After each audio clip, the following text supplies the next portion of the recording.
5 o'clock, guys. What's the takeaway for yesterday's lunch? Be hyper vigilant and aware of your surroundings.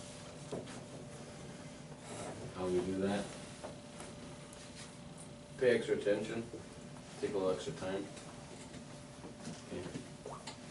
Today we want to talk about situation they had in Ashland last Tuesday. There's a lot about a near. It is a near miss. It could have been a tragic near miss. Front load driver pulled into a gas station in a small town, because they do all in small towns in the county. The gas station, and then sits on the right when you pull in the parking lot, and on the left there's a little ice cream shop. And there's 120 feet between the two buildings. There's enough room to drive in there. You got a front load in there. And it's a little bit overloaded. Dumps the container, and he knows there's going to be cardboard, whatever, on top of his truck. So he locks the truck. You know, he does what he has to. He gets out, follows lockout, tag out, puts his lock on there. When he gets out of the truck, there's this little kid comes up to him and just asks him about the truck. So he has a real brief conversation with this little kid that's walking around, about 5 years old, 5, 6 years old, something like that. Proceeds to climb on top of the truck. The kid goes about his way. Guy climbs on top of his truck, and he's throwing the stuff in the hopper. Stands up, and here's this kid on top of the truck with him. Jesus, no. He was on the ladder. He wasn't all the way to the top, but he was just close to the top, hanging on the ladder. But at the time that the driver pulled in there, what was it, on the other side of the parking lot, there's an ice cream truck that the driver saw, and he saw people around that ice cream truck. So knowing that there's kids within reach, and like we said last couple of days, kids are very curious. So what is one thing you guys maybe could have done if you pull in there and you see an ice cream truck with a bunch of kids around it, and you know you're going to have to leave that truck and get up on top? What maybe is an option that you might have done? Skip it. Skip it is one thing, and wait until the kids are gone.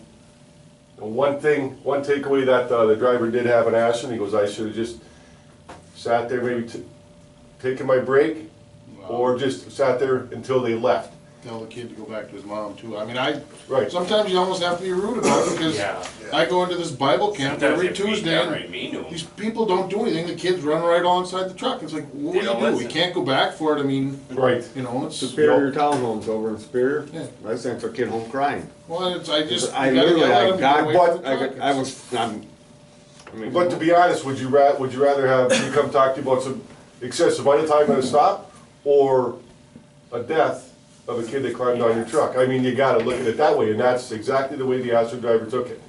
You know, it Right. totally scared the crap out of him. And this time of year, there's kids everywhere. We've been talking about near misses and distractions all week, right? Correct. So,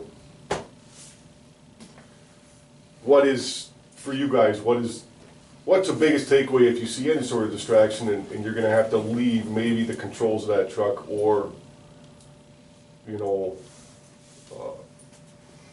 the inside of the truck for any extended period of time? What do you do? I mean, he did everything right? Do you think, would you say he did everything right? Turned the truck, took the keys out, locked it all, put the lock on it?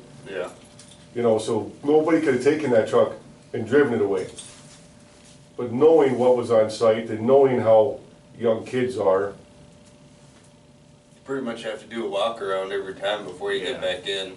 And even like, there I have like 3 or 4 stops where I leave my rear cam on. Because just by the time I get to the front of my truck, there's kids reaching in, grabbing stuff in the back of my truck or whatever. So I'll hit the horn and they'll jump off. that's a very good point to leave the camera on. That's excellent. Yeah, I didn't even think of that. Yeah. We've talked a lot about, expect the unexpected. Do you think this guy ever expected to turn around and have that kid on top of his truck? No way. It would freak anybody out. What do you do at that point? Mm-hmm. What's the biggest takeaway for this launch, guys?